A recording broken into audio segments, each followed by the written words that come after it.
Une nouvelle passée à peu près inaperçue. Une grande banque nord-américaine demande dorénavant à ses clients de justifier tout leur retrait d'espèces. Que ce soit 100 $, 500 $, 1000 $ ou davantage, ils doivent dire pourquoi ils choisissent de recourir aux espèces. On retrouve ici une tendance forte également à l'œuvre en Europe. On sait qu'en France, il est interdit de procéder à toute transaction en espèces de plus de 1000 €.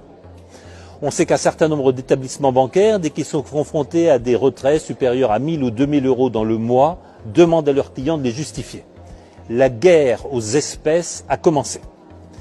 Elle se traduit aussi par la suppression des guichets bancaires. Essayez de trouver un guichet de retrait d'espèces ouvert à Bruxelles et vous m'en direz des nouvelles.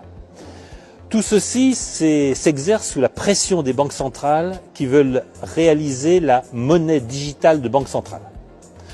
Tout ceci se réalise sous la pression d'une planète numérique et digitale qui souhaite que tous les paiements soient désormais exercés par voie numérique, ce qui aura de graves conséquences. Parce que ces conséquences sont triples. La première, c'est naturellement la destruction de toute transparence.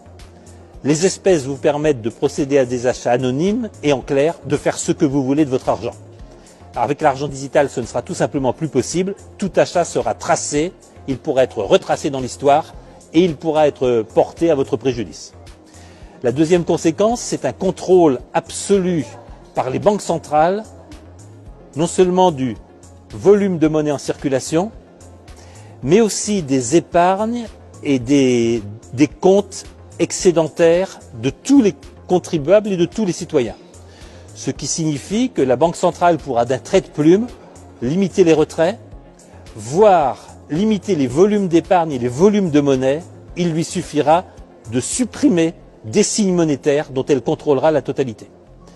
Puis le troisième point, et c'est le cauchemar d'une démocratie, c'est l'arrivée du crédit social.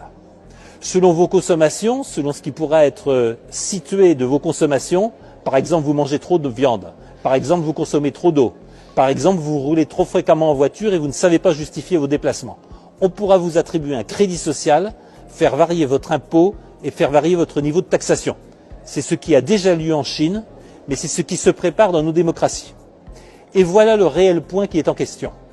Je peux parfaitement comprendre que pour des raisons de contrôle de la masse monétaire, de contrôle de l'inflation et de reprise des masses considérables d'argent créées à partir de rien, les banques centrales se soucient d'un contrôle accru sur la masse monétaire. Je peux le comprendre. Mais nous devons voir que ce sont nos démocraties qui sont en danger en adoptant des systèmes et des éléments techniques qui sont aujourd'hui le propre des régimes totalitaires. La propriété privée est un élément fondamental de nos démocraties. Le caractère sacré de la propriété privée et des contrats privés est un élément de base de nos démocraties libérales. Tout doucement, sous l'égide du numérique, sous l'égide de la transition écologique, sous l'égide de glissements présentés au nom des meilleures intentions, nous sommes en train d'abolir les différences qui séparent nos démocraties des régimes totalitaires. C'est une pente extrêmement dangereuse. C'est à nos politiques de réagir, c'est à nos politiques de reprendre leurs responsabilités, c'est à nos politiques de ne pas abdiquer devant les experts, les savants, les comités et les big tech. Si nous ne prenons pas le contrôle des techniques digitales, numériques et de l'intelligence artificielle, ce sont ces techniques qui gouverneront nos sociétés, qui décideront de notre épargne, de nos moyens de consommer et de vivre, et c'en sera fini de nos sociétés libérales.